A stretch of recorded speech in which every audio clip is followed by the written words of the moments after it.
Mrs. Arabella Figg's Perspective from Dave Dreams of Fantasy Worlds by Lynn and Dave. Well, hello, my darling magical munchkins. You didn't expect to see me here, did you? Mrs. Arabella Figg, a dotty woman with a slight smell of cabbage and a cat hair-covered cardigan, totters to the podium, peering at the crowd through thick glasses. Yes, it's me, Mrs. Figg, Arabella Doreen Figg, proud squib, lover of cats, and part-time Harry Potter babysitter extraordinaire. Albus Dumbledore himself invited me to speak to you all today about my experiences with young Harry.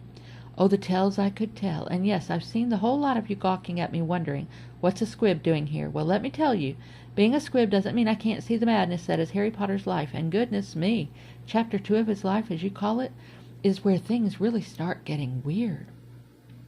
She pauses, looking delighted at the giggling students, and clears her throat dramatically. Now let me set the scene for you. Privet Drive, it's a charming little street, appearing to perfectly trimmed hedges, matching doorbells, and neighbors who spy on each other through their net curtains.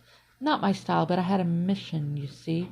Dumbledore himself asked me to keep an eye on Harry, so I did what any responsible squib would do. I invented cat-sitting.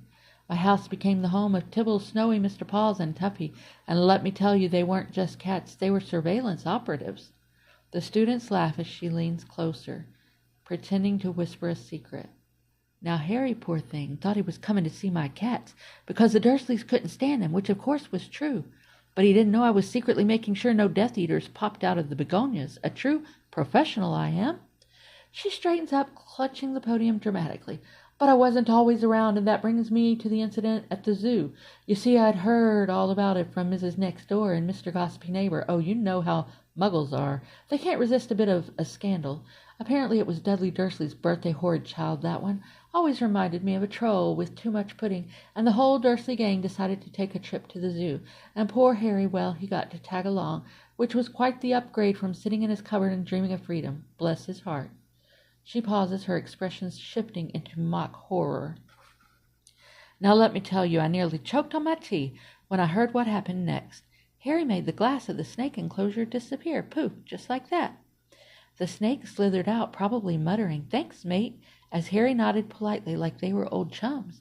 Meanwhile, Dudley, yes, Dudley, the human walrus, plopped himself into the now empty snake pit and had himself a tantrum. Oh, the screaming, the thrashing. I can almost hear Vernon Dursley bellowing, "What's going on?" like a walrus with indigestion.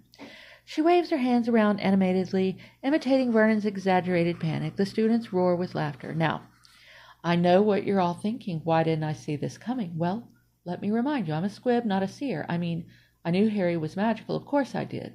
Every time he came over, odd things happened, like the time my casserole dish exploded into rainbow sparkles because Tuffy sneezed. That couldn't have been me, and I don't think it was Tuffy, but the vanishing glass, oh, that was a whole new level. She leans forward, eyes wide behind her glasses. And the best part of the story? The Dursleys blamed Harry, of course, dragged him home, locked him in the cupboard. Terrible people, really. I mean, who does that? But honestly, I couldn't stop laughing when I heard Dudley refused to go near a fish tank for 3 weeks afterward. Thought every guppy was going to talk to him. The audience is in stitches as Mrs. Figg beams with pride. Now let me be clear. Harry didn't know what he was doing. Magic just sort of happened around him. Like when he turned his teacher's wig blue or ended up on the school roof when Dudley and his gang were chasing him. And let me tell you, for a boy who grew up in a cupboard, Harry had more gumption than a kneazle in a dog kennel. I always knew he was destined for greatness. Well, once I got over the fact that he kept breaking my teacups with accidental magic. She clutches her chest, pretending to swoon. Oh, those were the days, watching Harry grow up, trying to keep the Dursleys from squashing the spark out of him, and sneaking him a biscuit whenever I could. And look at him now, the boy who lived, the chosen one, and still hasn't sent me a thank you note for all those times I saved his scrawny little behind. She winks, and the students erupt into applause and cheers.